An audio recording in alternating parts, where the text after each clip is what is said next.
Wallace Torres, por favor, Wallace, faça sua pergunta aí ao promotor, que a temperatura está daquele jeito. Doutor, como se explicar o fato do Poder Executivo encaminhar um projeto de lei que pede, sob título de subvenção, um repasse de R$1.600.000 à Eunapolitana, haja vista que não existe nenhum acordo ou decisão judicial que determine esse pagamento? A população está a se perguntar, isso deixa margem, doutor? Faz com que não apenas a sociedade, mas o Ministério Público entenda de que esse acordo tem como pano de fundo um eventual acordão político, ou até mesmo, há quem diga, da participação do gestor atual nos rendimentos da Eunapolitana?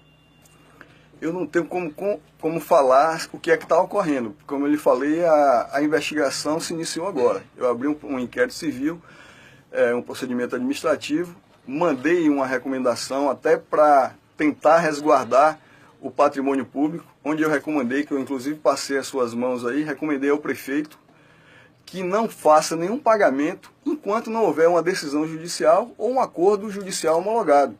Nesse caso aí, eu entendo que a intervenção é necessária na condição de custolés, de fiscal da lei, até porque há um interesse público gritante, porque está se tirando dinheiro dos contribuintes como um todo para se pagar um contrato que, inclusive, o Ministério Público participa, vamos dizer assim, da fiscalização, por se tratar de uma concessão pública, e por isso também o interesse público, onde se oferece, na verdade foi oferecido o pagamento. Eu acho que fica parecendo que isso já estava combinado, e para não dizer que foi pago sem alguma intervenção judicial, se entrou com ação. Mas só que o negócio foi tão mal feito que antes mesmo de se ter algum acordo judicial homologado, o próprio procurador, o subprocurador-geral, já propôs uma suspensão do processo, onde diz que vai encaminhar um projeto de lei para ver o pagamento. Mas esse pagamento do projeto de lei não é de 1.600.000, como você falou. No projeto de lei é de 400.000. A subvenção para esse ano, no orçamento de 2018, é de 400.000. Eu não vi o orçamento de 2019 se já tem esses outros 1.200.000, se eles já colocaram. Se já colocaram, mais uma razão ainda que já estava tudo combinado. Que antes mesmo de haver esse acordo, essa audiência ou essa ação já se tinha encaminhado. Então, tem coisa irregular por trás que tem que ser investigado. E os prepostos do município têm que ter responsabilidade na hora de gerir o patrimônio público. E não fazer caridade com o chapéu alheio. Qual é o chapéu alheio que ele está fazendo caridade? Com o chapéu nosso aqui, dos contribuintes todos, e dando para a empresa Eunapolitana. A possibilidade da empresa perder o direito da concessão caso comprovada irregularidade? Existe essa possibilidade?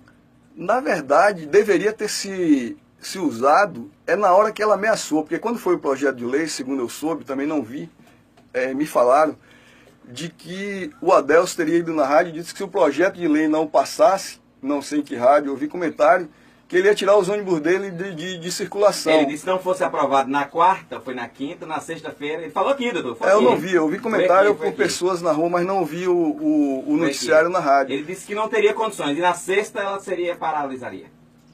Aliás, ele disse que andava até de cueca, foi de calcinha. Se ele fizesse isso, o que é que o município poderia fazer? Em vez de seguir a chantagem dele, que isso é uma chantagem, que a chantagem está sendo para o município e para todos os usuários que estão sendo obrigados a pagar isso. Com a não prestação do serviço por parte dele,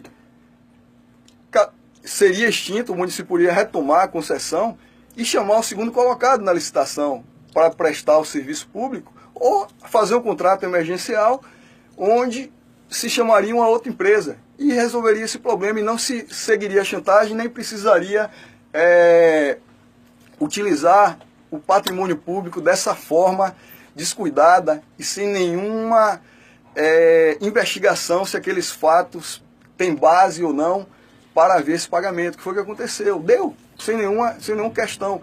Por isso que eu digo, desse jeito que eles fizeram com o patrimônio público, eles só podem fazer com o patrimônio dele. A empresa sendo, vamos dizer assim, legal, o processo segue da mesma forma que está, a justificativa dele convence o senhor? Mostre que justifique. Não tem como convencer, pelo que eu falei. Eu já antecipo, não tem como convencer, porque o que é que está sendo usado aqui? Está sendo usado que a justificativa para isso é o prejuízo com transporte alternativo.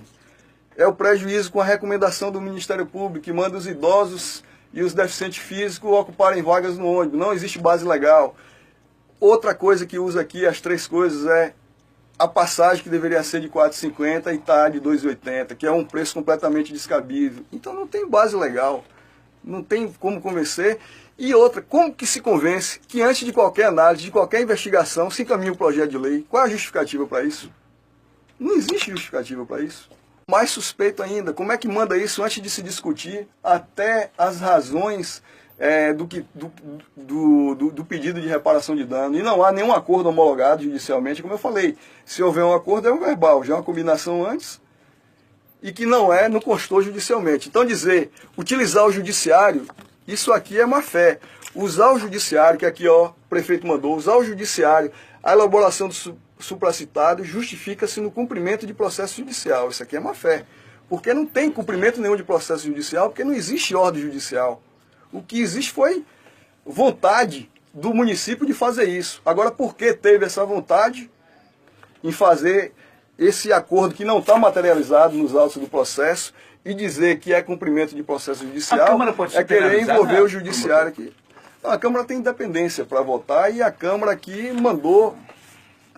foi mandado um projeto. Eu acho que a maior má-fé aqui é do próprio Executivo, de mandar um projeto de lei desse, que o prefeito, o secretário de Finanças, o procurador-geral adjunto que participou, todos eles deveriam ter o cuidado de verificar se aquilo que está sendo alegado ali tem fundamento, tem justa causa ou não, antes de pagar alguma coisa. Agora, se vai pagar sem nenhum cuidado, sem nenhuma avaliação, sem nenhuma auditoria, por que está se pagando assim?